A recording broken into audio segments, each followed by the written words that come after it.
Bismillahirrahmanirrahim. Assalamualaikum warahmatullahi wabarakatuh. Waalaikumsalam.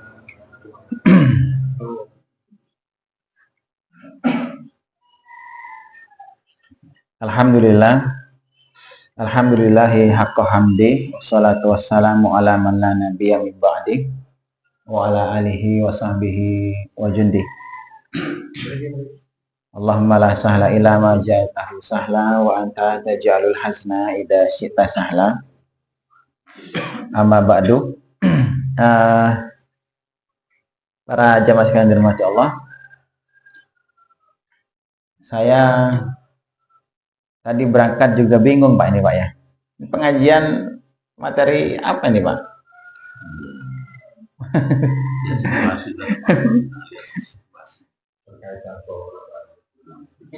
Karena kan materi kita terputus kemarin yang materi tentang Anwaul Qulub ya. Anwaul Qulub kan belum. Cuma kan diputus beberapa waktu itu kita materi-materi insidental ya. Yang memang tidak tersusun ya, hanya tematik saja. Sehingga kali ini juga saya juga dari rumah pokok budal wes gitu ya. Atau nanti mau ngomong apa? Intinya kan di Ramadan itu memang seharusnya semangat ibadah kita itu meningkat Pak ya. Jadi bukan malah kita itu semakin lemah. Karena pernah saya ceritakan bahkan Ramadannya Rasulullah SAW itu awal kali Rasul melaksanakan puasa Ramadan itu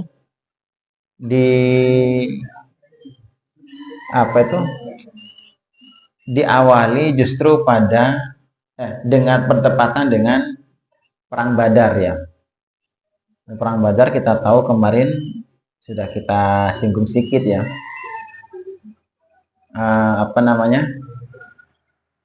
Perjalanan dari Madinah ke Badar itu kan 160 kilo Pak. Ya kemarin ya. 160 kilo, total jumlah pasukan 300-an, dengan jumlah kuda hanya sekitar 70-an. Artinya satu kuda itu 4 orang Pak. Harus berjalan 160. Jadi artinya satu kuda itu bergantian 4 orang. Kok satu kuda ya? Keliru maaf. Unta Pak. Jadi satu unta itu 4 kali 4 orang. Harus bergantian. Nah, kalau 160 dibagi 4 kan jadinya 40 kilo Pak. Jadi 40 kilo cuman satu orang naik unta. Artinya satu orang itu yang 120 kilo harus berjalan kaki Pak. Itu di Ramadan. Ya. Makanya kalau cuman sekedar Lumajang sama Probolinggo numpak sepeda motor bisa Pak. Itu terlalu ringan Pak ya. Bukan waktunya kita Ramadan itu kan bukan jadi alasan Pak ya. Kita harus banyak istirahat, terbalik. Saya ngisi pengajian kapan itu awal tarikh Ramadan itu kan judulnya ilusi Ramadan. Dalam artian begini, kita tuh antara ilmu dengan amal itu bertolak belakang. Kita ya tahu Pak, Ramadan ini bulan, sering kita menyebut bulan penuh keberkahan, ya, bulan dilipat gandakan pahala, bulan segala amal soleh dibuka oleh Allah. Tapi justru kita ketika masuk Ramadan, amal soleh justru malah dikurangi. Pengajian kan banyak tutup kalau Ramadan. Diganti dengan sholat tarawih. Sholat tarawih itu tidak wajib hukumnya, sunnah. Sedangkan pengajian itu kan wajib hukumnya. Menuntut ilmu itu kan wajib ya. Talabul ilmi faridatun ala kulli muslim. Menuntut ilmu itu wajib hukumnya. Masa yang wajib kita tinggalkan, yang sunnah malah kita kerjakan. Kayak begini namanya bukan ibadah Pak ya. Sedang mengikuti selera nafsu aslinya. Min alamati ittiba'il hawa al-musyara'ah li nawafilil khairat wa takasulu li qiyamil wajibat. Di antara tanda orang itu mengikuti hawa nafsu, dia itu al-musyara'ah li nawafilil khairat, antusias, Pak, bersemangat melaksanakan amalan-amalan yang sunnah. Tetapi takasul liqiyamil wajibat, bermalas-malasan untuk melaksanakan yang wajib. Ini namanya bukan sedang ibadah, tapi sedang mengikuti selera nafsu.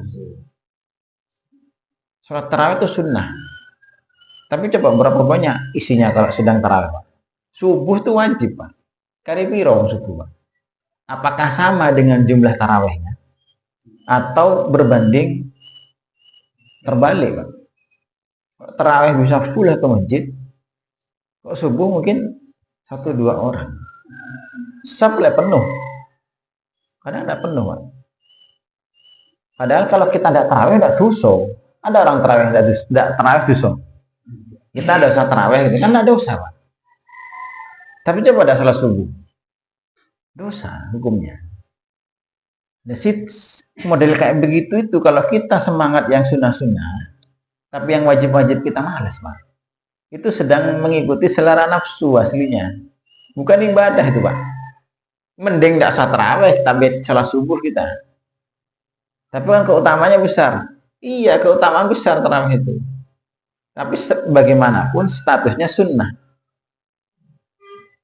Tidak sampai ke derajat wajib. Kan begitu. Pengajian juga wajib hukumnya. Thalabul ilmi itu. Kan eman-eman kalau yang wajib malah ditinggalkan, yang sunnah semangat, Pak. Tidak masuk akal, belas.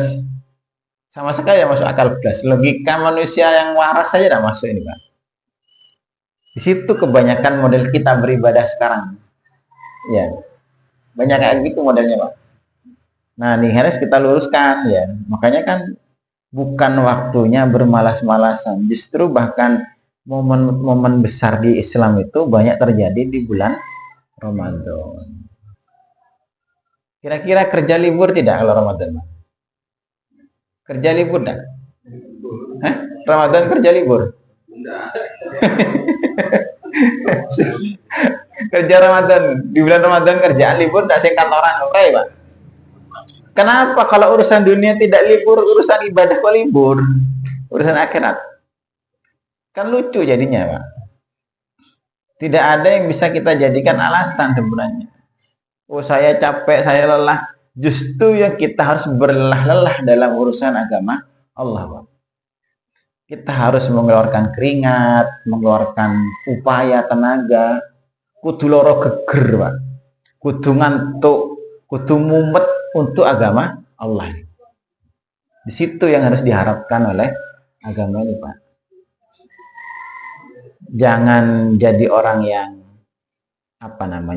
cengeng bahasanya. Cengeng itu kan ngalem gitu, Pak, ya. Itu begitu ya. Sekedar mudah-mudahan tidak salah berpersepsi kita, Pak. Kena bisikan setan gitu, Pak, ya. Wis pacok kesel-kesel poso saya gitu kan ya. Tapi mengatakan ini bulan penuh keberkahan, amal soleh dilipat gandakan. Justru amal soleh kita malah kurangi, Pak. Kan lucu, Pak, ya. Jadi lucu pol pokoknya. Karena memang dasar berpikirnya sudah terbalik. Nah, jemaah sekalian dirahmati Allah, saya coba untuk sedikit nyambung pembekalan lah kaitan dengan Ramadan, ya. Ada hal-hal yang setidaknya perlu kita luruskan, ya. Kemarin sekilas saya singgungkan tentang hakikat Ramadan kemarin, ya, di pertemuan 2 pekan yang lalu, ya. Bahwa Ramadan itu sebenarnya adalah bulan Quran. Dan karena kita bergembira atas karunia Allah yang berupa Quran ini, maka Allah mensyariatkan kepada kita berpuasa juga di bulan Ramadan ya. Di surat Al-Baqarah yang ayat-ayat tentang Ramadan ya. 185 itu Pak ya. Saya coba lanjutkan sedikit saja itu. Syahrul Ramadan alladzi unzila fihil Qur'an hudal linnasi wa bayyinatin minal huda wal furqan. Faman syahida minkumus syahra falyasum. Nah, di sini ayatnya perintah puasanya itu, barang siapa di antara kalian yang melihat bulan maka hendaklah berpuasa. Hukumnya jadi wajib puasa di bulan Ramadan. Jadi kalau kita simpulkan, Ramadan itu bisa disebut dengan syahrul Quran, Ramadan juga syahrul syam. Wa man kana maridun aw ala safarin fa iddatum min ayyamin ukhra.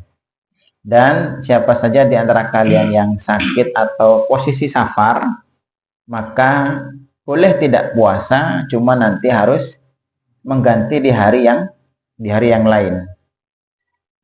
Itu kaitan ketentuan dengan hal-hal yang pernik kaitan dengan Ramadan ya. Yang boleh tidak puasa, sakit, orang yang keberatan, safar itu kan berat Pak. Kit'atum minal azab, kata Rasulullah itu as-safaru kit'atum minal azab. Safar itu bagian dari azab Pak, karena capek kalau safar itu dan melelahkan. Makanya tingkat kesulitan di safar itu bisa mendatangkan rukhsah keringanan bagi kita tidak puasa, cuman harus ganti ya. Makanya Allah kemudian di situ menyebutkan yuridullahu bikumul yusra wala yuridu bikumul usra. Allah menghendaki kemudahan, tidak menghendaki kesulitan. Ini ayat ini prinsip dasar kita beragama Pak ya. Jadi prinsip dasar syariat itu, prinsip dasarnya adalah Allah memudahkan kita Pak ya, dalam semua syariat sebenarnya. Syariat Islam itu semuanya mudah, tidak ada yang sulit sama sekali, tidak ada yang berat. Kayak di surat apa tuh Al-Hajj ya, ma ja'ala alaikum fid dini min haraj. Allah tidak jadikan kesulitan dalam agama ini. Jadi kalau mengikuti dalil, mengikuti tuntunan syariat itu pasti ringan. Yang berat itu ketika tidak mengikuti syariat Pak. Mengikuti selain syariat nanti pasti berat. Apa saja?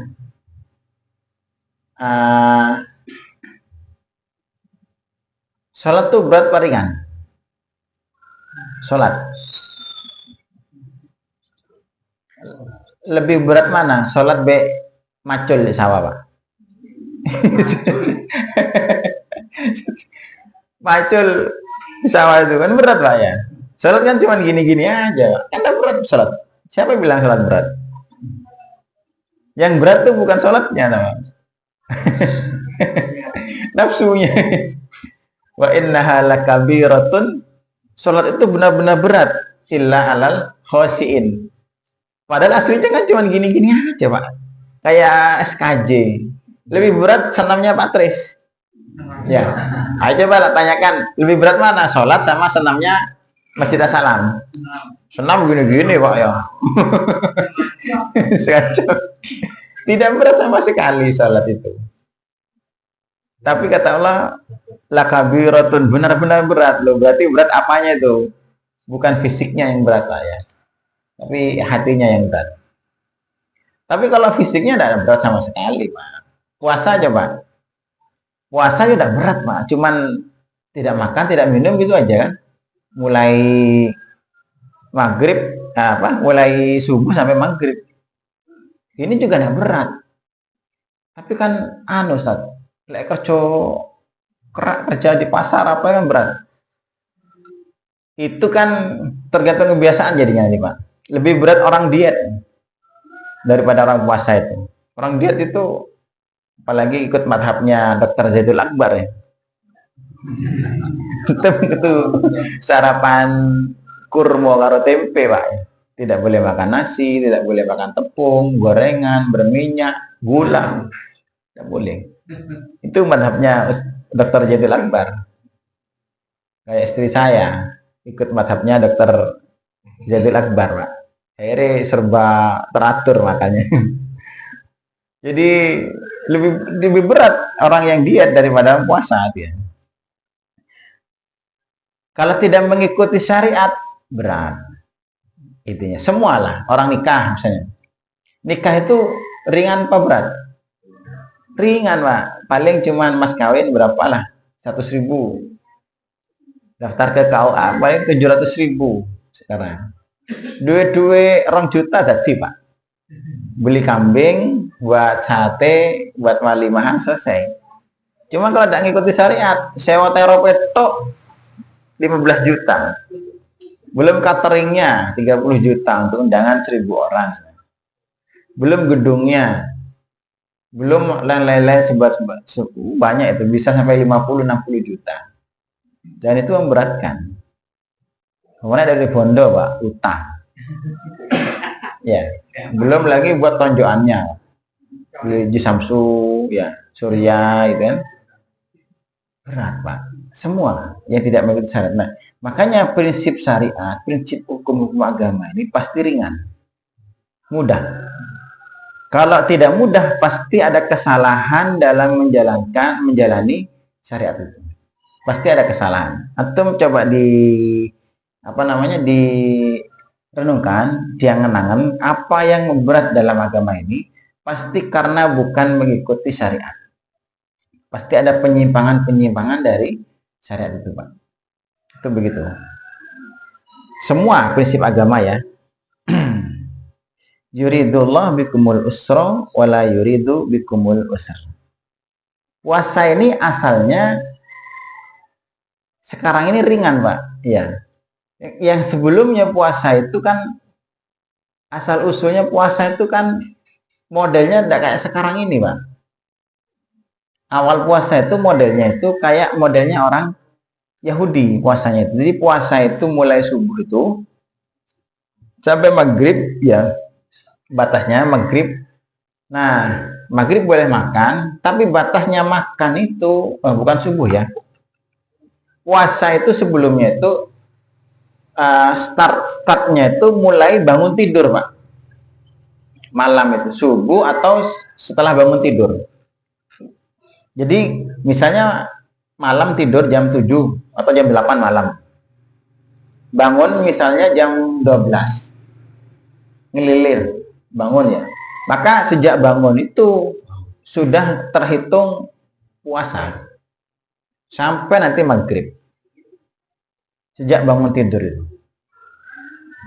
Nah, kapan bangunnya? Ya kapan saja Pak. Misalnya dia tidur habis maghrib ya. Enggak, batasnya sampai subuh Pak. Ya subuh atau kalau sebelum subuh bangun tidur. Asalnya syariatnya itu. Nah, ini ada kejadian kemudian kasus Pak. Ada seorang sahabat yang kerja keras di sawah dia. Pas maghrib itu pulang ke rumah, dia tanya ke istrinya, ada tidak makanan untuk berbuka? Oh, saya tak golek no. Istrinya masih ke pasar, belanja, mau masak dia. Pas istrinya keluar itu, belanja cari makanan itu, dia kan capek Pak. Maghrib itu pulang, tidur Pak. Senengnya mau kesel. Ketiduran. Pulang-pulang sini, aduh Mas, kok turu sampean Mas? Kenapa? Kalau sudah tidur, bangunnya harus puasa lagi Pak. Belum berbuka dia. Kan belum makan tadi nunggu istrinya masih cari makanan. Jadi terpaksa orang ini harus melanjutkan lagi puasanya sampai ke sore semaput Pak. Kerja mana semaput. Geger ini jadi masalah ini. Yang kedua kasusnya Umar bin Khattab. Pas maghrib mungkin dia buka bersama bukber gitu ya. Mungkin makan kambing guling atau apa tuh ya. Pulang-pulang gairah meningkat Pak. ingin mendekati istrinya, ternyata didapati istrinya sudah tidur. Yuk, digugai, bangunnya otomatis puasa. Ketika puasa kan tidak boleh disentuh. Ya, bahasanya tidak boleh disentuh, tidak boleh berhubungan ya. Ya apa ini? Ini kadang atau apa bekasnya apa dampaknya kambing guling. Dampaknya kambing guling masih tidak bisa tersalurkan, akhirnya kesulitan gitu lah. Makanya kemudian Allah turunkan syariat puasanya model dirubah seperti sekarang. Malam itu ya sampai subuh aja, mau tidur mau enggak, intinya startnya mulai subuh, bukan mulai bangun tidur. Itu Allah mudahkan, maksudnya yuridullahu bikumul yusra, asalnya seperti itu secara usus ya. Secara umum nanti berlaku kepada semua syariat dalam agama kita. Nah, walitukmilul iddata walitukabbirullaha ala ma hadakum wa la'allakum tashkurun. Agar kalian itu menyempurnakan iddah, hitungan puasanya itu. Artinya ada perintah kita di sini menyempurnakan tuh bisa satu hitungannya, jumlahnya disempurnakan, Mbak. Maksudnya aja sampai bolong-bolong gitu lah. Upayakan kalau tidak ada uzur sama sekali, jangan sampai bolong. Yang pertama maknanya itu. Yang kedua maknanya itu menyempurnakan kualitas, Pak, terutama. Jadi Allah perintahkan ketika kita puasa itu sambil dihitung-hitung kualitasnya, Pak. Dalam artian begini, saya puasa ini sehari ini ya, ada tidak amalan-amalan atau ucapan-ucapan yang saya lakukan sepanjang hari tadi yang merusak pahala puasa saya. Karena kan puasa itu ada pembatal puasa, ada pembatal pahala puasa, Pak. Dua hal ya. Makan minum itu membatalkan puasanya. Tapi lek ngerasani tonggo itu tidak batal puasanya. Cuman pahalanya yang batal. Nah, Allah memerintahkan agar kita itu perhatian betul, sempurnakan puasa kalian itu. Bukan hanya jumlahnya diperhatikan, tapi juga kualitasnya harus diperhatikan. Kita dusta, kita emosi, kita ngamuk misalnya. Ngamuk itu membatalkan puasa tidak? Tidak, Pak. Tapi bisa membatalkan pahala puasa. Artinya puasa itu harus benar-benar menjadi tameng. Makanya kan Rasul menyebutkan asyamu junnah. Puasa itu menjadi tameng, Pak. Dalam artian tameng dari mana? Tameng dari kita berbuat kemaksiatan. Maka tidak mungkin ada orang puasa itu ngolpok. Kalau orang puasa lalu dia ngolpok, berbohong bahasanya, dusta, tidak batal puasanya, tapi pahalanya yang batal. Puasa nipu misalnya, batal tidak puasanya? Tidak, Pak. Tapi pahalanya batal. Ada tidak sehari ini saya ngolpok? Oh, saya tidak pernah ngolpok, cuman aja, ngakal-ngakali bojo aja. Kok dia masuk? Kita ngomong padahal dari istri muda misalnya, terus bilangnya kita kok main konco, ini kan sudah ngolpok, Pak. Malam gimana? Malam boleh malam. Cari ringan. Jadi banyak yang merusak pahala puasa kita, Pak ya. Termasuk ketika kita emosi bertengkar ya, melampiaskan marah. Justru kan puasa itu untuk menjaga itu gitu loh, Pak. Kalau kita puasa tetap loss biasanya. Maksiat tetap loss. Tidak ada dibatasi, direm-rem. Ya artinya puasa kita tidak berkualitas sama sekali, Pak. Dan Allah perintahkan walitukmilul iddah itu, sempurnakan hitungan puasamu itu, sempurnakan jumlahnya juga sempurnakan kualitasnya, Pak. Nah, yang lebih susah kualitasnya ini yang kita. Kadang-kadang kan kita masih banyak omongan-omongan dusta, omongan-omongan jorok juga kadang-kadang. Kadang-kadang ada gosip dan sebagainya. Dan ini yang bisa nanti merusak kualitas puasa kita. Memang puasanya tidak batal loh ya. Karena yang batal puasa itu gampang, Pak. Makan, minum, berhubungan seksual. Itu aja kalau dalam surat kan.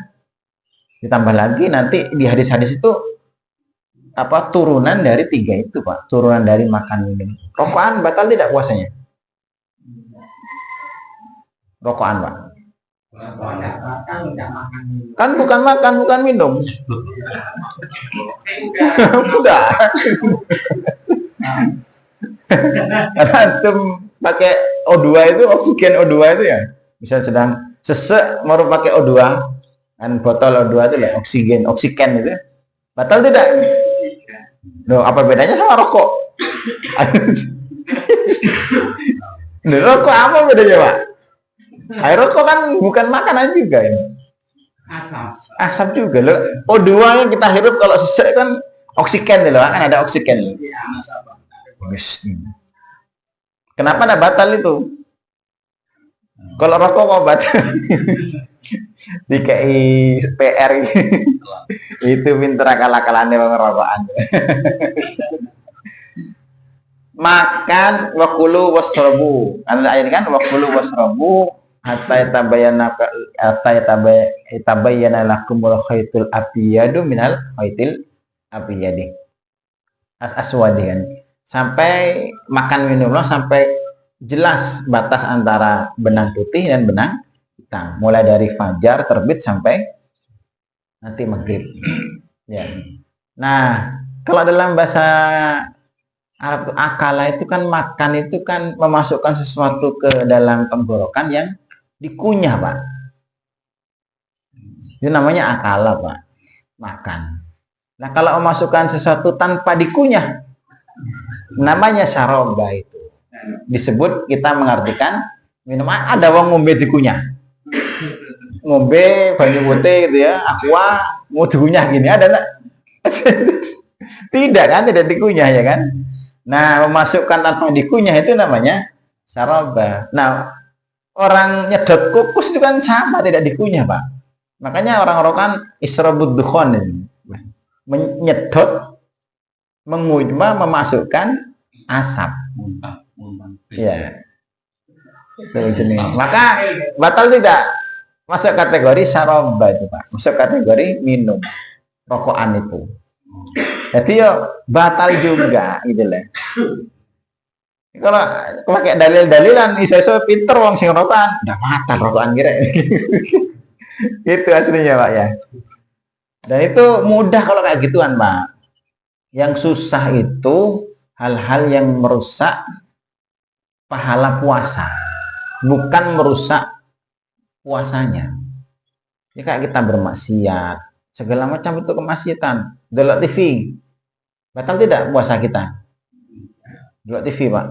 Ono tayangan TV saya sing Islami, Ustaz. Iya, TV ini Islami, Pak, acaranya, Pak. Pengajian Mama Dede, pengajian Ustadz ini. Pengajiannya, Pak, bagus. Ono iklannya, Pak. Ya, iklannya moisturizer penghalus kulit, Pak. Gambarnya wong nutupna pupu, Pak. Ya, asalnya tidak terlalu mulus malah menjadi mulus itu. Kan ditampilkan. Pengajian, Pak, di sini, Pak. Kan ada iklan lah televisi. Nah, itu kan merusak. Kita melihat hal-hal yang seperti itu memang tidak membatalkan puasa, tapi merusak puasa. Nah, Allah perintahkan sempurnakan itu. Jaga betul puasa kita dari hal-hal yang seperti itu. Nanti kalau kalian sudah menjalankan Ramadan dengan Quran tadi, menjadikan Al-Quran sebagai hudan di ayat ini, Pak ya, benar-benar menjadi pemandu dalam setiap aktivitas perbuatan kita, Lalu kita sempurnakan juga isi dengan puasa yang berkualitas kayak tadi itu, yang benar-benar menjadi junnah, jadi tameng bagi kita, ya. Maka nanti yang ada di akhir Ramadan itu orang-orang seperti ini walitukabbirullah ala ma hadakum. Dan orang-orang dia nanti akan membesarkan Allah atas karunia hidayah yang Allah berikan. Nanti di akhir Ramadan itu Pak ya, dia akan bertakbir membesarkan Allah. Artinya takbir bukan sekedar jadi omongan lisan Pak. Takbiran itu Pak. Takbirannya itu nanti benar-benar berbobot lah sini. Jadi Allahu Akbar itu kita sambil merasakan benar ya Allah. Selama ini nafsu saya yang besar. Selama ini ego saya yang besar. Selama ini kepentingan anak dan istri saya yang besar. Selama ini pekerjaan saya yang besar. Karena sudah bagus menjalani Ramadan dengan Quran tadi dan puasa berkualitas tadi, maka setelahnya tidak ada yang lebih besar melebihi Allah, Pak. Selama ini kan kita ego besar, Pak. Ego kita kan besar, Pak. Ya kan? Kita disentil sedikit aja marah, Pak ya. Coba kita kadang diremehkan orang, sedikit saja kita diremehkan orang, marah betul. Ono pengajian tidak diundang, tidak teko Pak. Karena tidak diundang secara khusus, pakai surat khusus ya. Hanya undangannya lewat grup. Besok pengajian Ustaz Abu Qori. Kok saya kok tidak dicapri, tidak mau datang. Ego besar kita Pak. Nah, gitu. Pekerjaan yang besar. Bahkan kesenangan kita yang besar selama ini. Kita maunya begini, kepingin begini, itu selalu kita turuti, Pak. Tapi tidak pernah kita membesarkan Allah. Nah, kalau kita sudah benar menjalankan Ramadan itu dengan Quran tadi, dijadikan sebagai hudan tadi, sampai memunculkan furqan dalam diri kita. Kemarin kita kajian kemarin dia. Plus lagu puasa kita benar-benar menjadi junnah, Pak, berkualitas, disempurnakan kualitasnya. Maka nanti tidak ada yang besar melebihi Allah, Pak. Urusan keluarga kecil ya Allah. Urusan pekerjaan kecil. Urusan ego kita kecil. Jadi selama itu urusan Allah jadi besar. Yang besar itu hanya urusan Allah dan perintah-perintahnya. Nah, kalau begini nanti la'allakum tashkurun wa la'allakum tashkurun, mudah-mudahan kalian menjadi orang yang bersyukur. Harapannya begitu, Pak, Ramadan ini. Coba selama ini kita, Pak ya. Contoh orang-orang yang takbirnya itu benar, Pak. Kayak model Nabi Ibrahim misalnya. Ketika disuruh dia itu untuk meninggalkan anaknya dan istrinya itu di padang ya, di mana itu lembah kering di Mekah awal-awal yang belum ada penghuninya, Pak.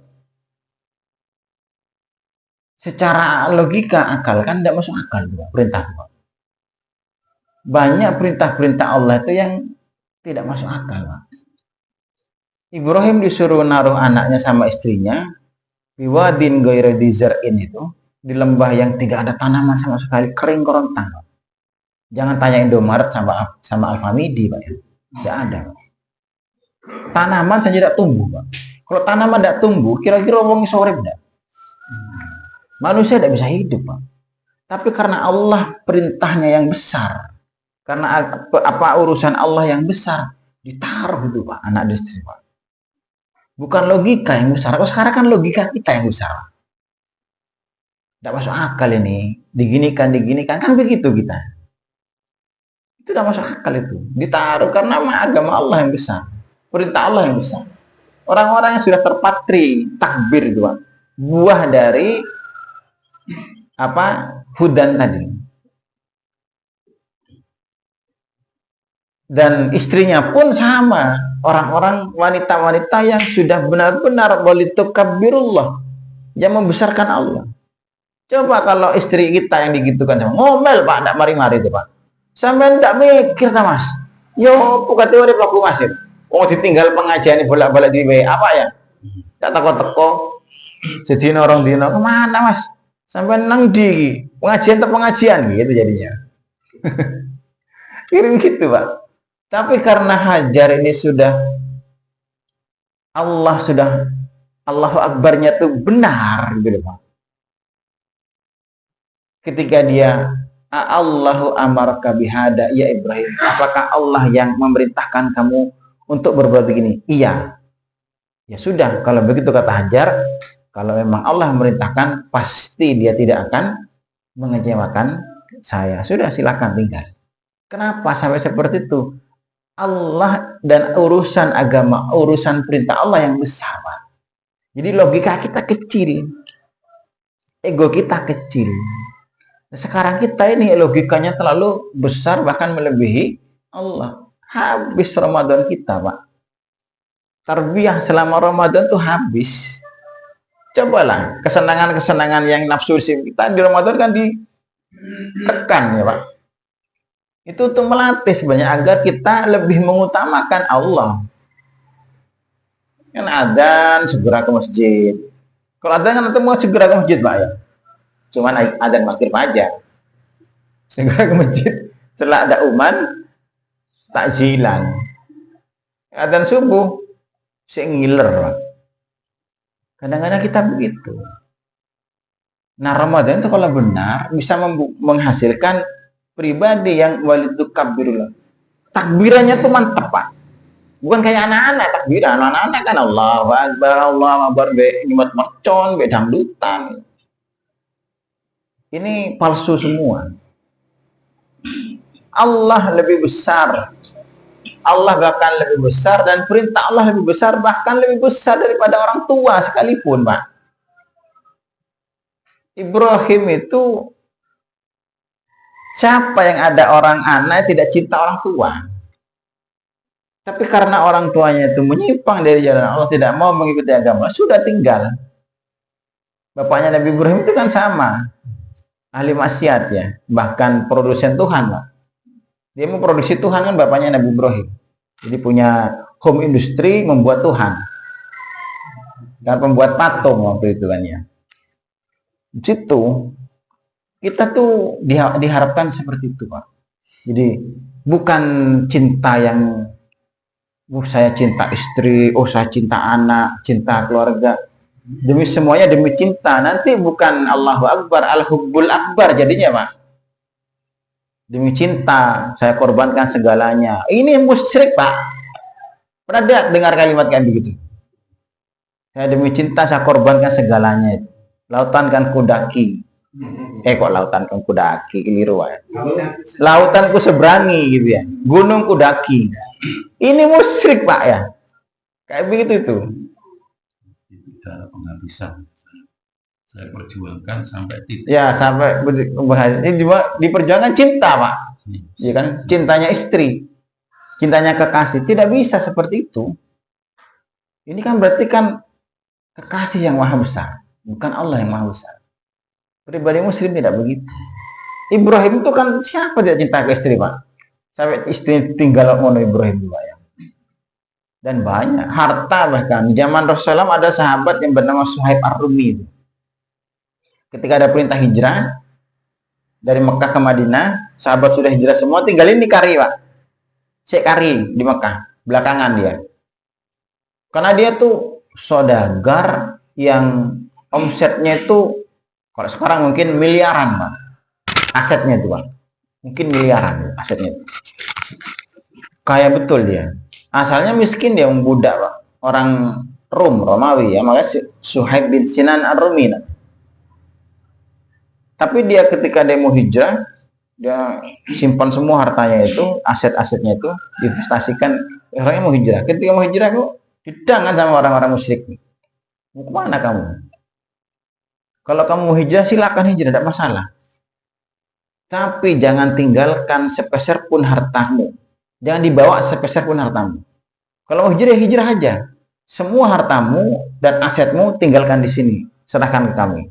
Kalau enggak, tidak boleh hijrah. Gimana kalau kita kayak begitu? Aset kita miliaran, Pak. Tapi apa yang dilakukan oleh Suhaib ini? Ya sudah, asalkan saya boleh hijrah. Syaratnya apapun, walaupun saya serahkan semua harta ini, semua ambil harta saya, ini kuncinya, saya simpan di sini, dikasih tahu semua, Pak. Dia hijrah tanpa membawa sedikit pun harta. Aset miliar. Kalau harta yang lebih besar, udah jadi hijrah itu balik, Pak. Tapi karena Allah yang lebih besar dan perintah-perintahnya yang lebih besar, jalan itu. Jadi orang miskin di Madinah. Padahal konglomerat. Kenapa? Allahu Akbar. Artinya apa sih Allahu Akbar? Allah yang maha besar kan, Pak.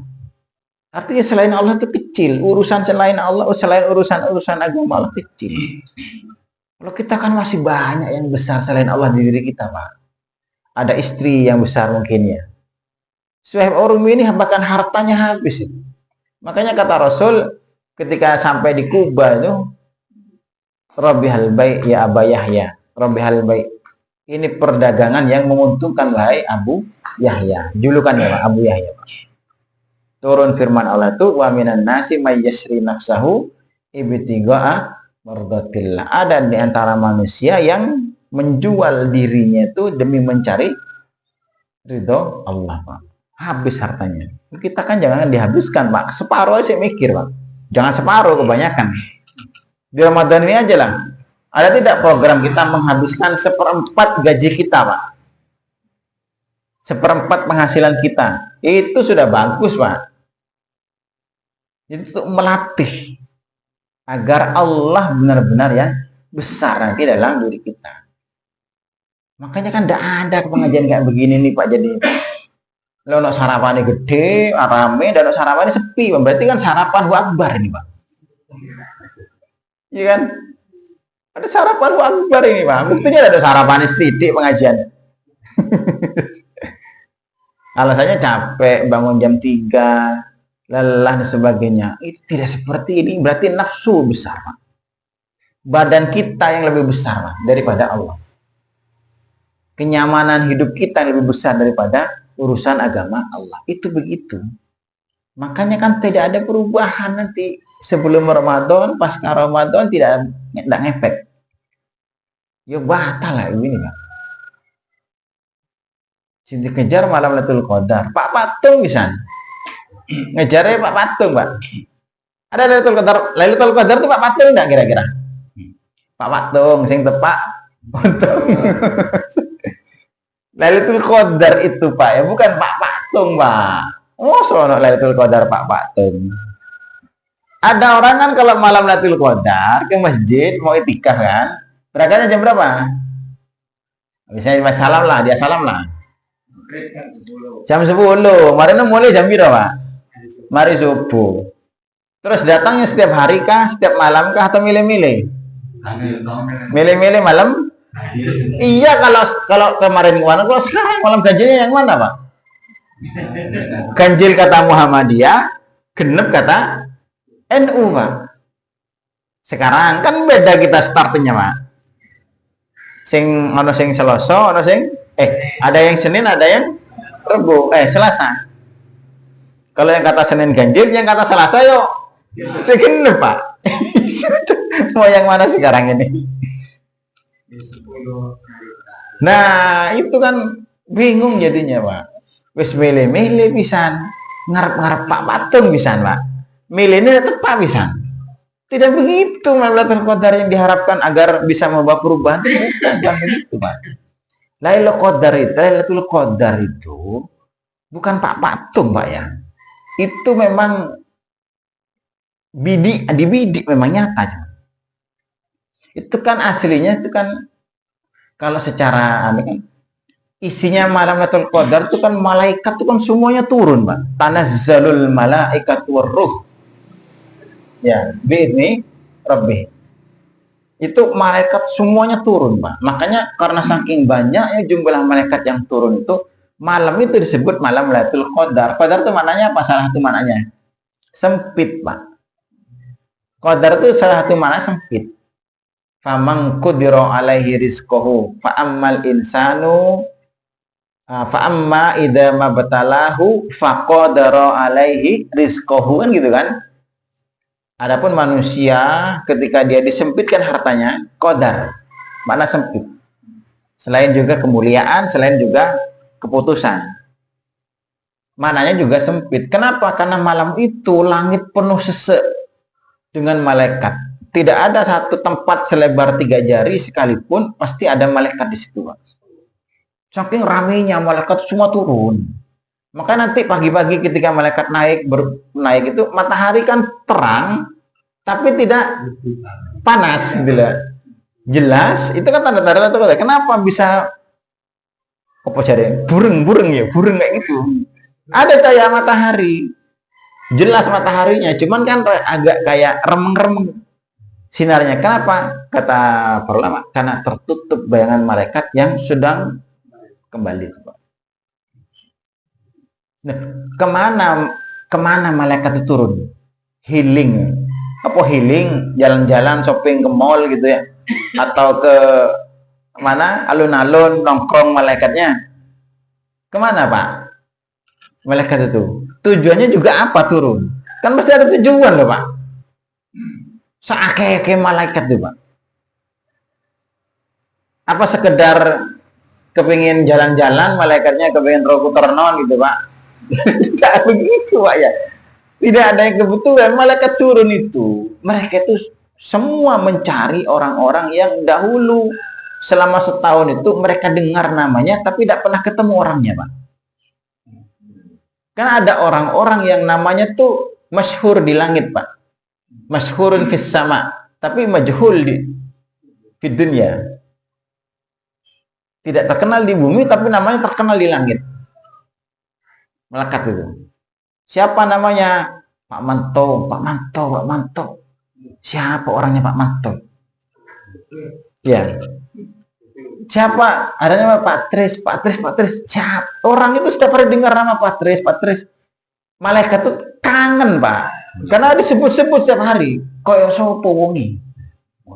Malaikat tidak bisa turun setiap saat, Pak. Hanya satu kesempatan setahun turunnya. Kapan? Lailatul Qadar itu. Nah, kenapa namanya sering disebut di langit?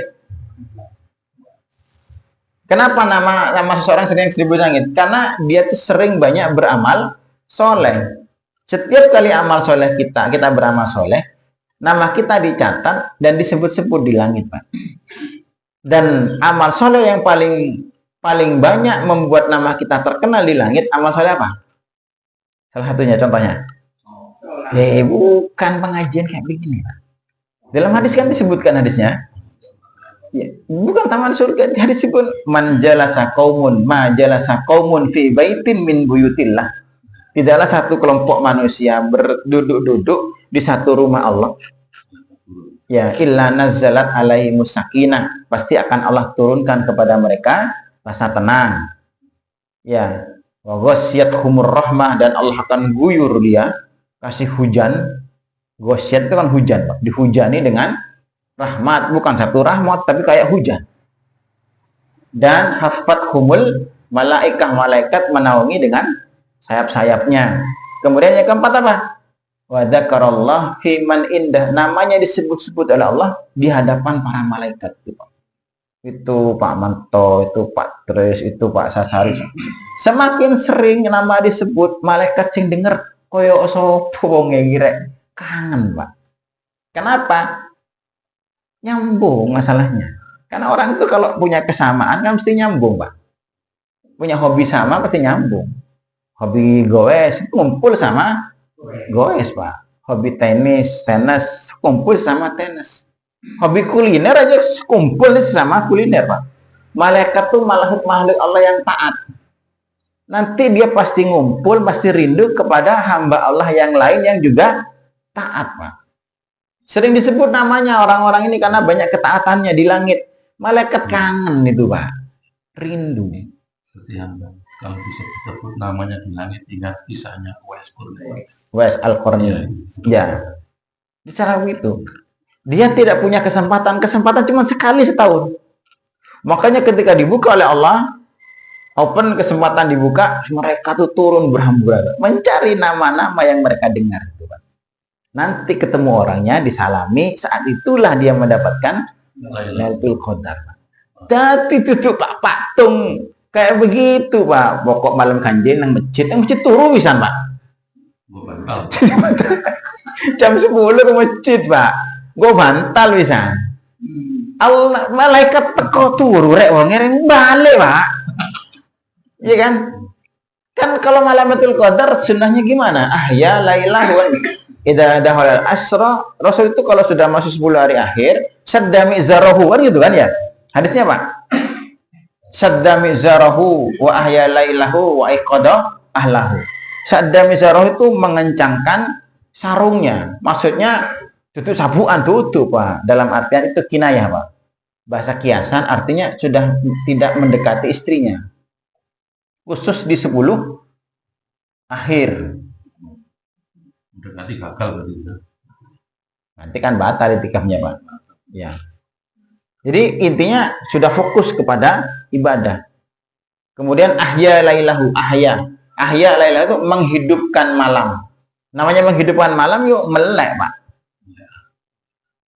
Dan aiqadha ahlahu, membangunkan keluarganya, istrinya, anaknya dibangunkan. Itu kalau 10 hari terakhir. Kenapa? Nunggu BO malaikat pas ketepaan malam itu Lailatul Qadar.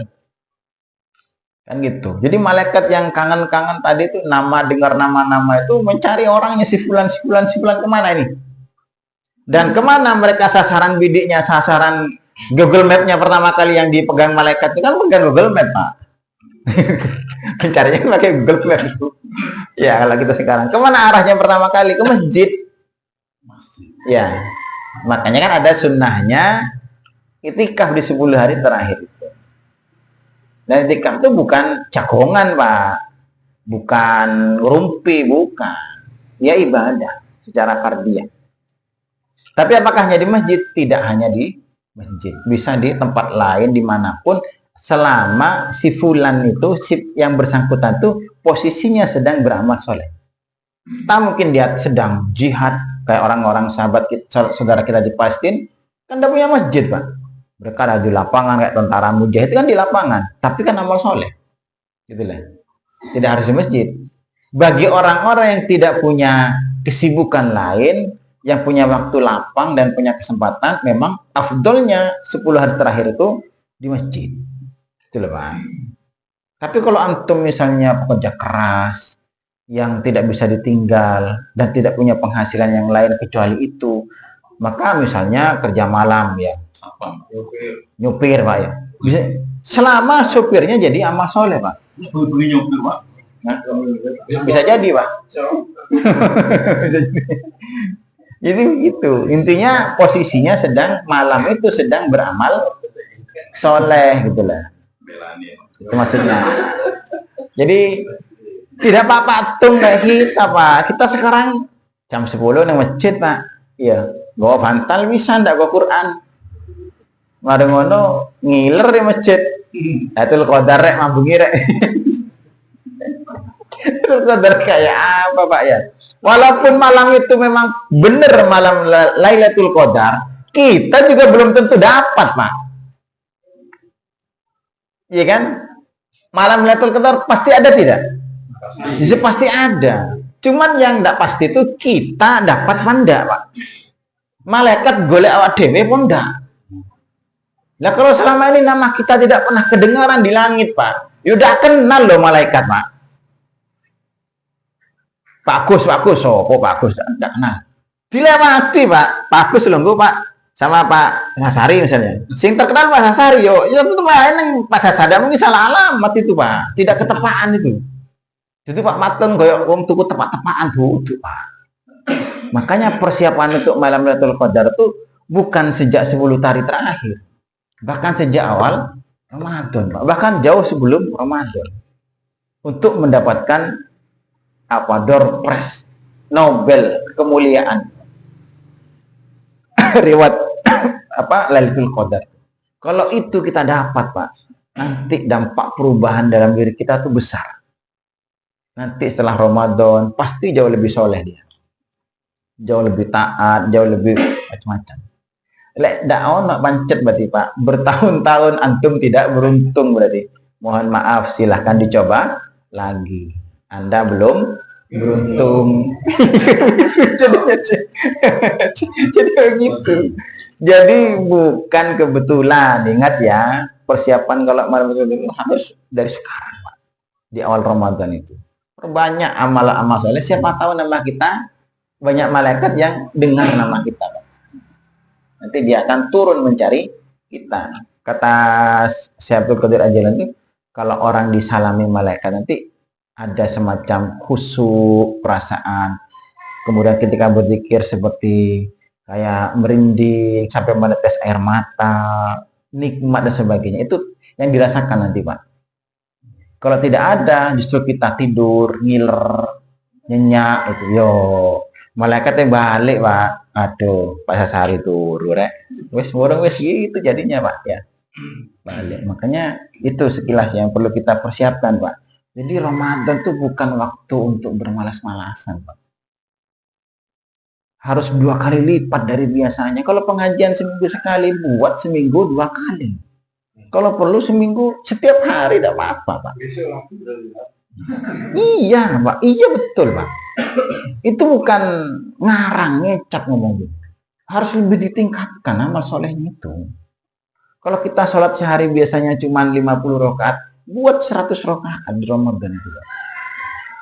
50 rakaat kan, kalau kita amalan sunnahnya dilengkapi kan 50 rakaat sehari kita Pak. Ya kan? Coba hitunglah. 50 rakaat Pak. Sholat wajib aja 17. Tambah 12, tambah 11 tahajud. Ya tambah rawatibnya piro, anggap sing rumah surga aja lah 12. Ya kan? 12 tambah 17 29. Tambah tahajudnya 11. Ya. 40 ya kan? Tambah duha. Tambah salat tahiyatul masjid, bisa lebih Pak. Tingkatkan itu Pak. Pengajian di masjid, setiap habis tarawih pengajian.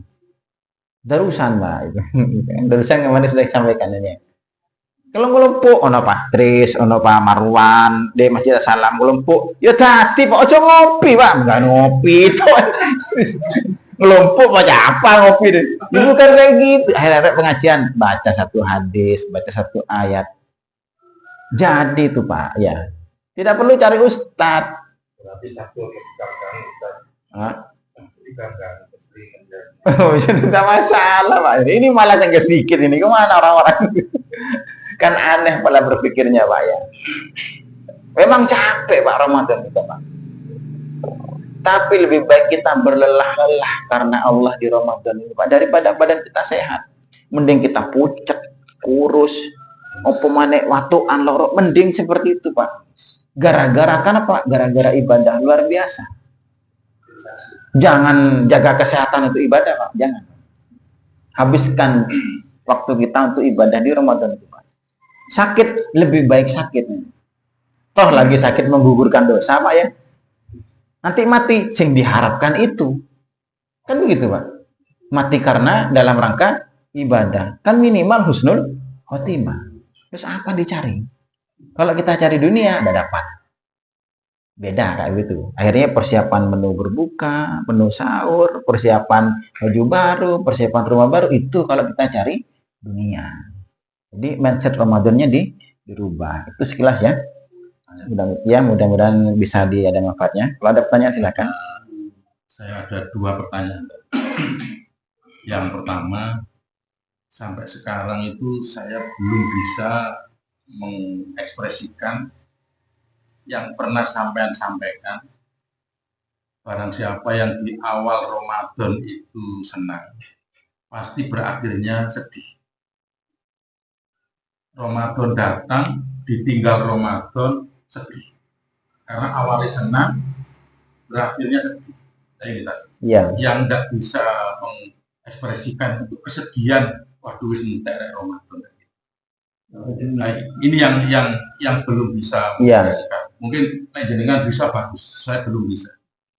Nah, terus yang usaha, tetap usaha. Ya. Harus bisa.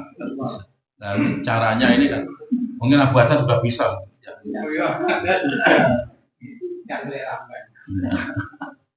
Terus yang kedua, kalau tadi Ustadz menyatakan orang yang ketergantungan dengan cinta, mencintai seseorang, itu termasuk kategori syirik. Orang yang normal pasti pernah jatuh cinta. Ini kalau ada orang perempuan jatuh cinta kepada laki-laki, waktu tidur ingat dia, makan ingat dia, sembahyang ingat dia, bahkan tidak di HP, tidak di bel aja marah-marah. Oh ini kan sudah ketergantungan betul. Ya. Tapi dia ya, pernah ngomong katanya, aku kok ketergantungan yang sampean itu, berarti aku sirik. Gitu. Dia menyadari. Nah, jadi betul-betul sangat mencintai, akhirnya semuanya ingat terus begitu.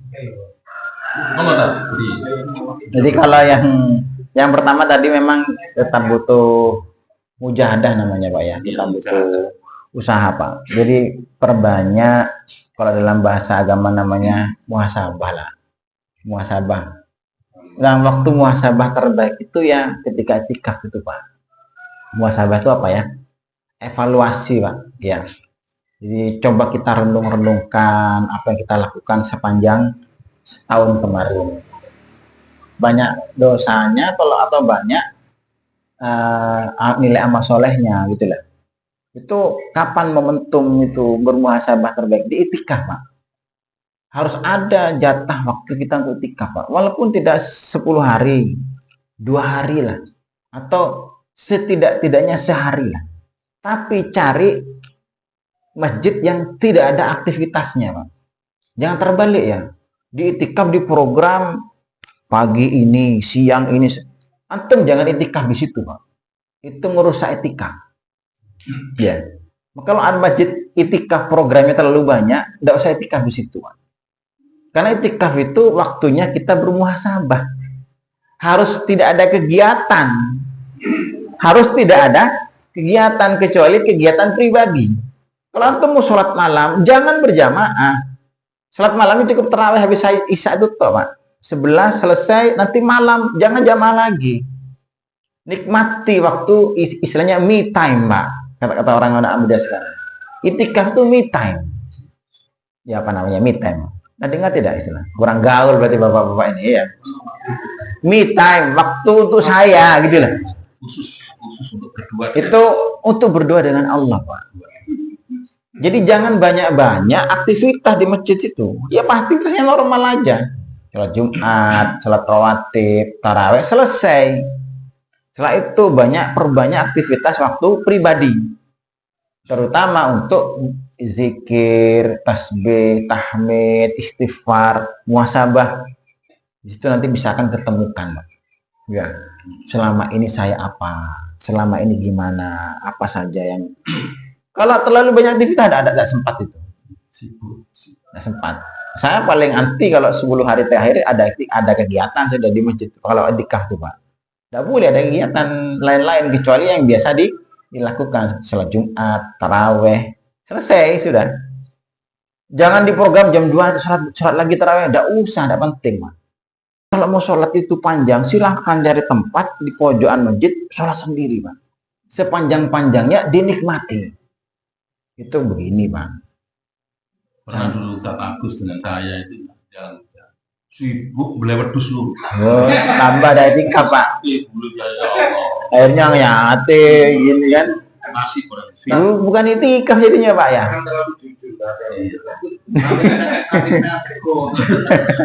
Bukan itikaf. Udah usah mikirin makan itikaf tuh Pak ya. Kalau tidak makan pun nanti bawa kurma lah, beli kurma 1,5 kilo atau 1 kilo. Tidak mungkin lapar Pak wong dan gawe ini Pak, iya kan? Kalau air kan pasti ada di masjid. Makanan, apalagi makanan kebanyakan masjid sudah menyediakan, pasti menyediakan pasti. Jadi kita tidak usah sibuk-sibuk urusan makan, sudah tiket free Pak. Sibuklah muhasabah ini tadi Pak. Ya, perbanyak muhasabah ini Pak. Karena sepanjang tahun kita sibuk. 24 jam sibuk kita Pak. 7 kali seminggu sibuk kita. Tidak ada waktu muhasabah. Nah muhasabah ini penting. Tadi akan memunculkan tadi kesadaran. Yang pertama itu. Yang kedua kaitan dengan kaitan apa? Iya. Cinta. Cinta, Masya Allah ya, cinta Pak. Belum cinta.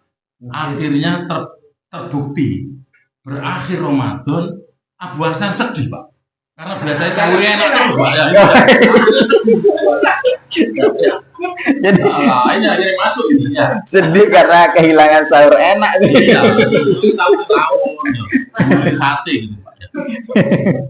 Jadi hilangkan, jadi nikmati waktu iktikaf itu Pak ya, nikmati waktu me time-nya itu Pak, waktu untuk pribadi. Pengajian nanti mau starting lagi setelah Ramadan, tekno Pak. Waktu iktikaf itu jangan pengajian, stop pengajian. Yang dimaksud tadi itu apa termasuk halamannya? Semua, ya. Latarnya juga ya. Kan masuk kategori masjid. Latari masjid Iya. juga ya. Boleh keluar. Masih. Yang kalau assalam keluar mager tidak boleh. Boleh keluar pagar. Batalkan. Kalau masih dalam mager masih masjid Pak. Ya. Jadi itu. Terus Yang kedua kasihan cinta itu, iya Pak. Cinta memang bisa namanya ada syirkul mahabbah jadinya Pak. Ada istilah syirik karena cinta. Kapan? Ketika cintanya itu sepadan, setara. Cinta kepada Allah, cinta kepada suami, sama. Ini syirik Pak. Tapi kalau lebih cintanya lebih besar ke suami, tambah nemenan. Sama saja itu yang disebut oleh Allah kan syirik kan menduakan. Ya kan? Dan nanti diazab oleh Allah Pak. Man ahabba syai'an 'ala Allah udziba bihi. Kata salam kan, siapa yang mencintai sesuatu melebihi cintanya kepada Allah, dia akan diazab nanti dengan sesuatu itu Pak. Kalau kita cinta ke istri kebangetan Pak, luar biasa, nanti kita akan diazab oleh Allah dengan istri. Di mana caranya diazab Allah dengan istri? Mungkin istri akan menyibukkan kita, istri akan membuat kita lelah, istri akan membuat kita selalu galau, istri akan membuat kita kadang-kadang nanti bosan karena istri. Itu azab Allah. Kita cinta ke mobil, luar biasa cinta ke mobil, tiap hari diingat mobil, nanti kita diazab oleh Allah dengan mobil itu Pak.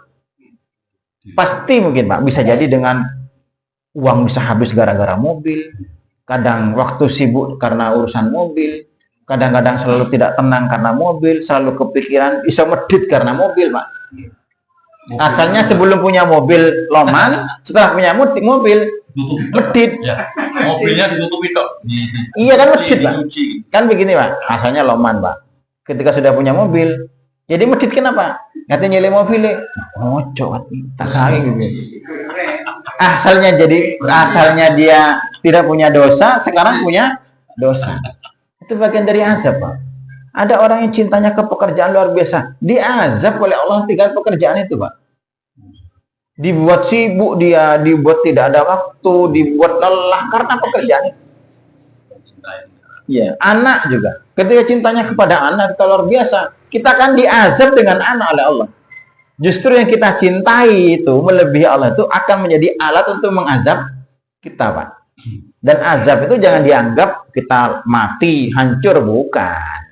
Bisa jadi kita kelelahan, pikiran tidak pernah tenang gara-gara itu. Ada tidak begitu? Ya. Pernah tidak? Ya sudah Pak, itu azab Pak. Sehingga ngaji tidak terasa enak, sholat tidak terasa khusyuk, ya, berzikir bahkan mentah bahasanya Pak. Subhanallah, astagfirullah, mentah.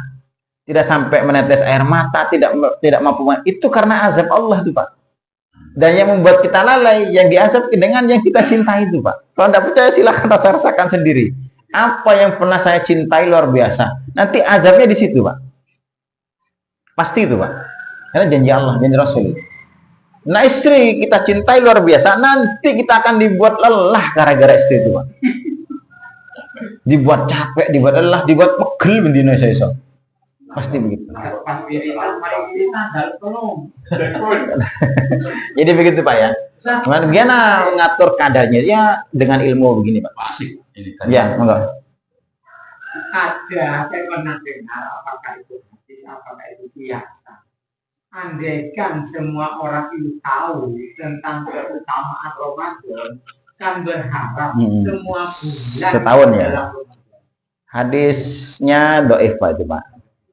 lau ya'lamul abdu lau ya'lamu ummati ma fi Ramadan, maka seandainya umatku tahu apa yang ada di Ramadan itu, maka dia akan berharap sepanjang tahun itu semuanya Ramadan. Memang ada hadis seperti itu, derajatnya cuman lemah, Pak. Dilemahkan. Enak itu tadi. Tiap bulan kita puasa, THR datang. Iya. Ini kayak Pak Bahasan ini. Masuk bahasa masuk. Takjilan gratis tiap hari ini. Iya. Iya, Pak. Pak Marwan. Jadi yang katanya Ramadan itu tamakku, penuh kenikmatan. Kok sulit merasakan? Iya, tadi sama kayak Mas Sari. Awal Ramadan ya Biasa aja. Biasa aja. akhir Ramadan ya sudah. Iya, biasa aja. Iya.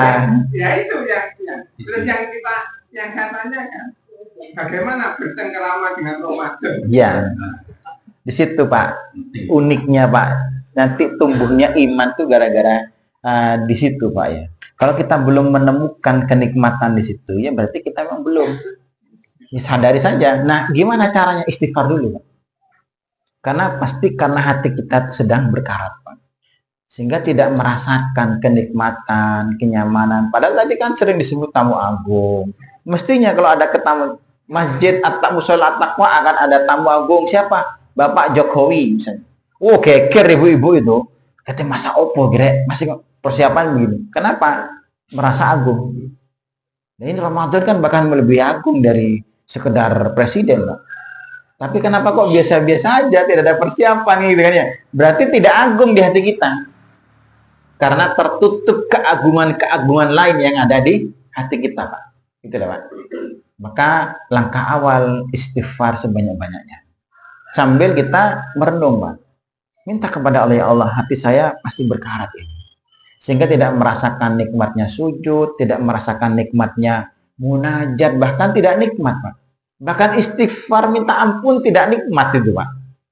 Maka kata para ulama, istighfarlah untuk hati seperti itu karena sedang berkarat.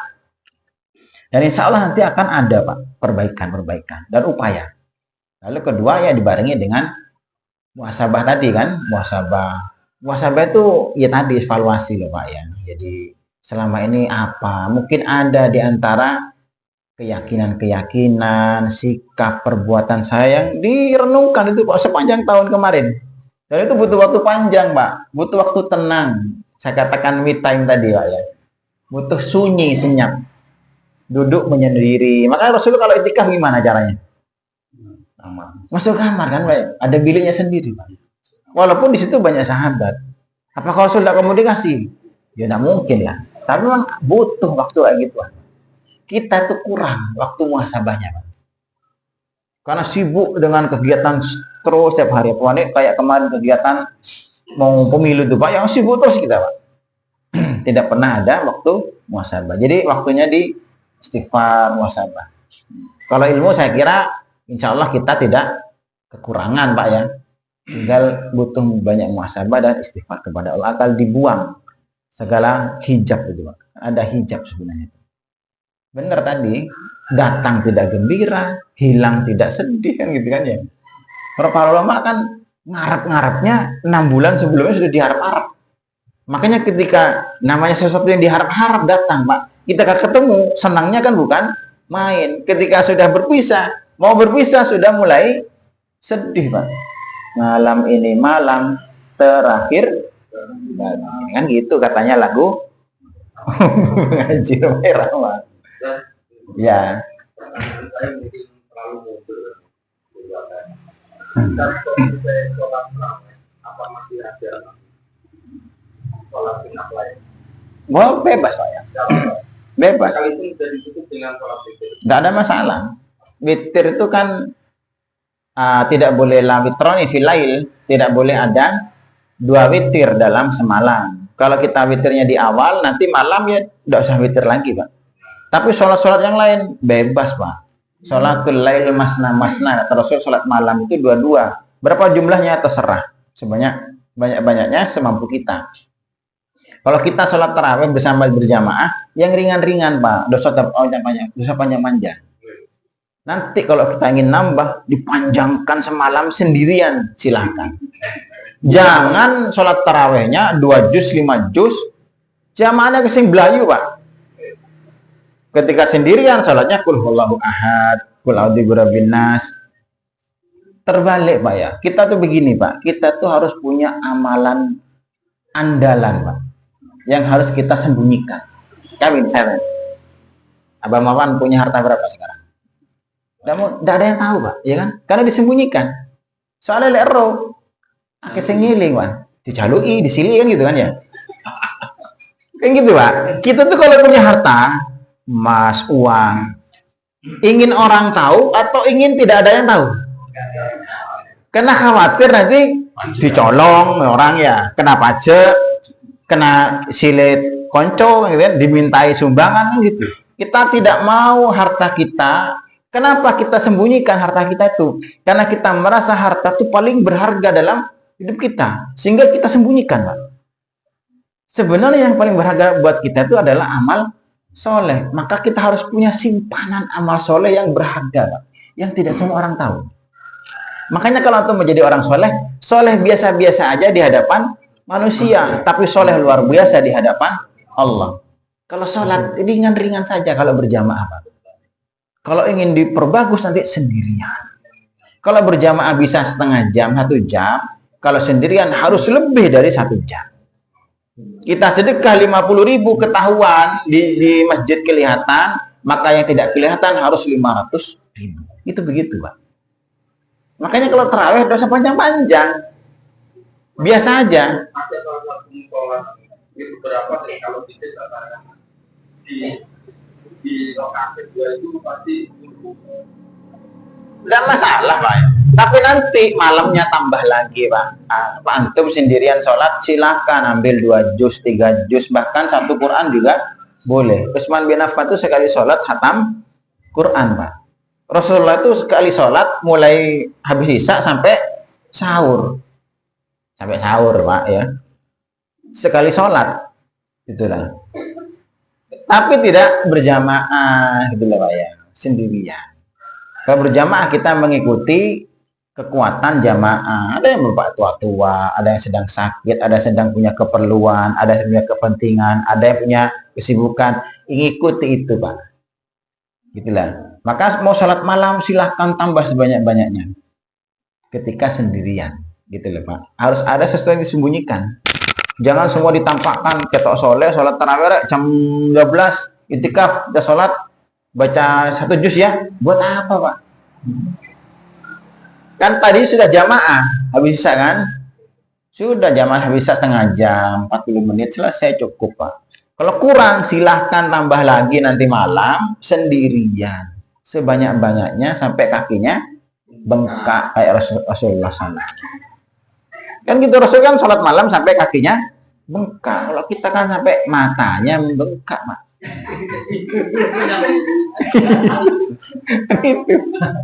Solehnya kita itu di hadapan orang, manusia. Di hadapan Allah tidak punya kita andalan, Pak. Orang main game kan punya senjata andalan, Pak. Bom misalnya, kan? Untuk nanti keadaan darurat yang tidak diketahui oleh musuh. Jadi kalau mau soleh itu di hadapan manusia biasa-biasa aja lah solehnya. Tapi di hadapan Allah solehnya luar biasa, gitu lah. Harus punya kayak begitu, karena itu yang paling berharga buat kita. Jangan ikut jamaah 1 jam, sholat cewek 5 menit. Yang lucu, Pak, jadinya, Pak. Jadi yang tampak lebih baik daripada yang tidak tampak. Seharusnya kata Imam Syafi'i, Pak, bukan kata saya, Pak. Yang tidak tampak itu harus lebih baik daripada yang tampak. Kalau kita sedekah tampak 5.000, silakan sedekah masjid, saya nyumbang 5.000, 50.000. Tapi yang disembunyikan lebih dari itu. Karena amalan itu, apalagi sunnah. Amalan sunnah itu lebih utama disembunyikan. Yang bisa, yang tidak bisa tidak apa-apa. Karena sholat tarawih tidak bisa disembunyikan, Pak, ya kan? Karena ikut jamaah, silakan. Tapi nanti di rumah, apalagi etikaf, sendiri-sendiri silakan. Jangan soleh super di hadapan manusia, tapi soleh kawet limo di hadapan Allah. Belajar kayak binian, Pak, ya. Kita ini kan kalau itikaf kan kayak soleh-soleh itu Pak, karena ngelompok seneng sholat 1 jam, 1,5 jam, 2 jam gitu kan jamaah. Lihat sholat dewian. Kulhu ina ataina kal kausar. Itu jadinya. Ini kan soleh di hadapan manusia jadinya. Belajar kayak begituan ya. Sementara itu ya, waktunya lebih banyak nih Pak. Pak Tris. Oh, Mbak Tris. Ada kantor nama.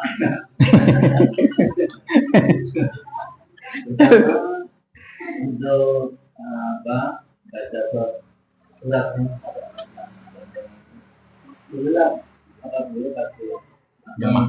Jemaah. Ya.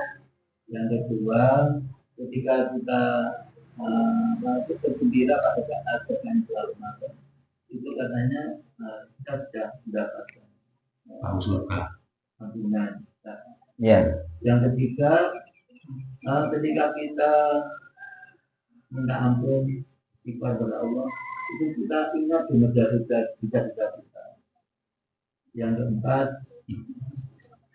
ketika kita mendoakan orang tua, ya itu di surat Al-Araf, jadi ya Allah,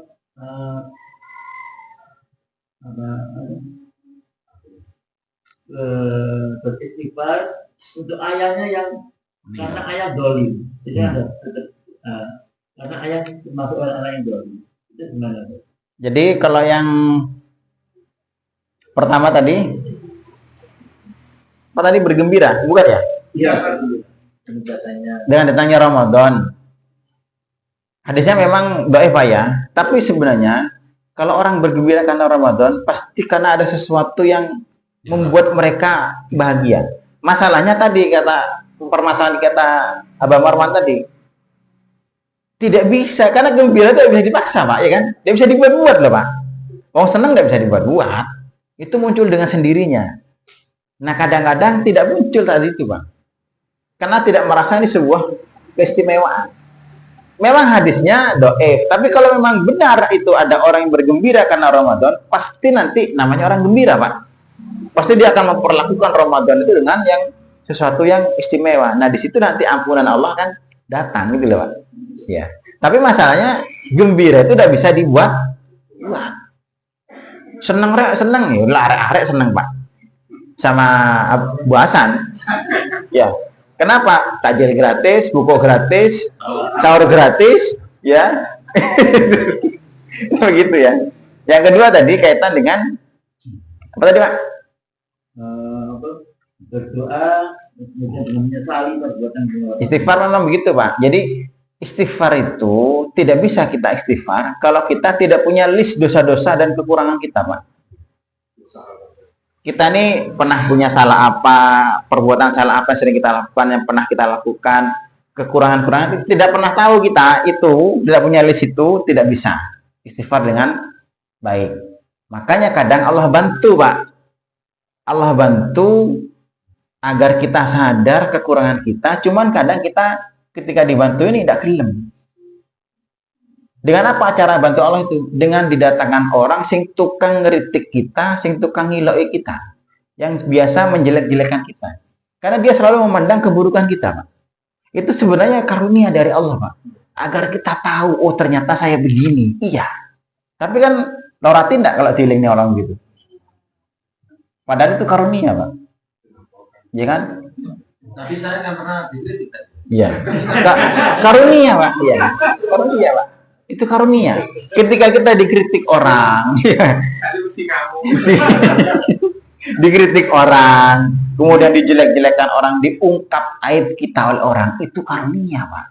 Karena kita dibantu oleh Allah mengingatkan kesalahan-kesalahan kita yang bisa kita istighfar. Gimana mau istighfar kalau kita merasa tidak punya dosa?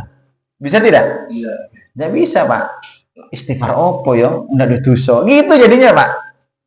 Tapi kalau dibantu oleh Allah dengan cara apa? Dibongkar aibnya. Lewat siapa? Lewat teman, lewat musuh, lewat tetangga, lewat orang, itu karunia, Pak. Makanya kalau dijelek-jelekan orang itu jangan emosi. Bersyukur. Kita jadi tahu, Pak. Ya rada abot, Pak ya. Ini makom pengajar rada abot, Pak. Cuma karena kita kan marah kadang-kadang, Pak. Pak, Pak Manto, sampean lho Pak, doyan mangan Pak, makanya ilmu sampean. Begitu Pak. Oh, jadi sopo gitu kan ya. Padahal, oh iya ya, bisa jadi saya terlalu banyak sibuk urusan makan, berlebihan, mubazir dan sebagainya. Jadi pintu tobat itu Pak. Jangan marah ketika orang menjelek-jelekan kita, jangan marah ketika aib kita dibongkar, karena itu karunia. Sehingga kita bisa istighfar, nanti mati dalam keadaan tidak punya dosa, kan enak Pak. Daripada kita tidak ada orang yang mengkritik, tidak ada yang ngelingno, kita berbuat salah, tidak tahu keterusan sampai mati. Kan soro Pak. Pilih mana? Ya kan? Itu gitu Pak ya. Jadi harus ingat-ingat dosa-dosa kita memang. Baca di Quran dengan sholat dengan baca Quran. Tidak perlu. Kenapa? Faqra'u ma tayassara minal Quran. Kita diperintahkan baca yang paling mudah dari Quran ketika sholat Pak. Buat apa baca gini? Nanti bisa-bisa satu hatam, satu juz. Allah maksudnya itu ambil latihan. Jadi sholat ambil latihan. Jangan, karena nanti mengurangi kekhusyuan Pak. Tetap tidak dianjurkan. Allah bebankan kita tuh sebatas kemampuan kita Pak. Kalau kita tidak hafal juz sama, ya sudah surat pendek. Jangan dipaksakan kayak ketok keren. Siapa imamnya? Imamnya Bapak Sasari. Malam hari ini kita satu juz tapi mau coba. Itu tidak penting kayak gitu. Termasuk merubah kerjaan sholat. Bisa jadi. Oleh. Kan gitu Pak. Ya, noleh sama Warung ini buka. Buat apa dipaksa-paksakan itu Pak? Tidak penting. Ya. Itu Pak ya. Ya. Boleh Pak. Iya, memang malah kita diwajibkan mendoakan orang tua kita Pak, dan setiap habis sholat gitu Pak, mendoakan orang tua itu. Tapi dolim Pak. Tidak masalah. Justru karena orang tua kita dolim, perlu kita mintakan ampun kepada Allah Pak. Justru karena orang tua kita dolim ya, malah kita lebih banyak memintakan ampun. Mudah-mudahan dengan wasilah syafaat anak yang soleh ini, misalnya Allah ampuni kedolimannya gitu loh Pak. Justru lebih wajib malah. Ojo dolim, bapakku dolim ya Allah, aku tidak pernah jingoni ben azab ya. Oh, begitu Pak.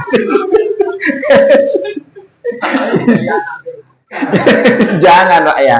Sedolim-dolimnya orang tua, tetap kita ada kewajiban mendoakan. Bahkan lebih dolim, lebih banyak doanya Pak. Kalau orang tua kita kiai, ya sudah, kiai ya Allah, tidak ada tusone oleh ini paling.